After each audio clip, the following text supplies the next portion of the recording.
ஏங்க எனக்கு கல்யாணம் தான் ஆகுமா இல்லை ஆகாமையே போயிடுமா வாழ்க்கையில் அப்படின்னு ஆணும் கேட்கலாம் அல்லது பொண்ணும் கேட்கலாம். 30 வயசுக்கு மேலே வந்துட்டோம், 40 வயசுக்கு மேலே வந்துட்டோம், கல்யாணமே இன்னும் நடக்கலையே அப்படின்னு சில பேர் கேட்குறத நம்ம பார்க்கலாங்க. அப்படி இருக்கிறவங்களுக்கு ஜோதிட விதியில் நிறைய விதிகள் இருந்தாலும் உங்களுக்கு இப்போ சொல்லக்கூடிய இந்த விதியில் அவங்களுக்கு கல்யாணம் ஆகுமா ஆகாதா அப்படிங்கிற விஷயத்த நம்ம உறுதியாக சொல்லிடலாம். அதற்கு திரிஸ்புடம் அப்படிங்கிற ஒரு கணிதம் இருக்குதுங்க.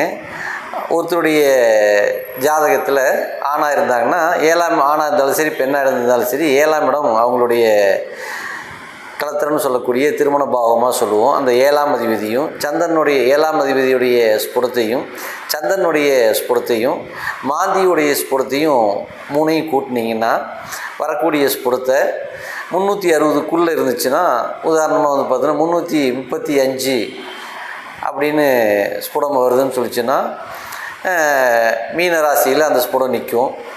அப்போ அந்த மீன ராசியில் அங்கே ஆட்சி பெற்ற குரு இருந்தாலும் அல்லது குரு வந்து பார்த்ததுன்னா 5ஆம் இடத்துல உச்சம் பெற்று அந்த திரிஸ்புடத்தை பார்த்தாலும் அவங்களுக்கு திருமண வாழ்க்கை இல்லாமல் போகும். அதேமாரி அங்கே உச்சம் பெற்ற குரு இருந்தாலும் திருமண வாழ்க்கை இல்லாமையே போகும்.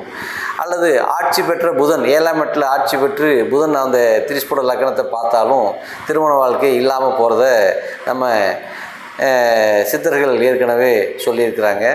அதனால் இந்த திருமண வாழ்க்கை திருமணம் இருக்குமா இருக்காதா அப்படிங்கிற ஜாதகத்துக்கு இது மாதிரியான கணித முறைகளில் வச்சு சொன்னீங்கன்னா அவங்களுக்கு உபயோகமாக இருக்கும். வருங்காலத்தில் அவங்க இந்த குறைகள்லேருந்து தவிர்த்து அதுக்கடுத்ததாக அவங்க எந்த மாதிரி போனால் வாழ்க்கை தயாராகலாங்கிற முடிவுக்கு வந்துக்குவாங்க.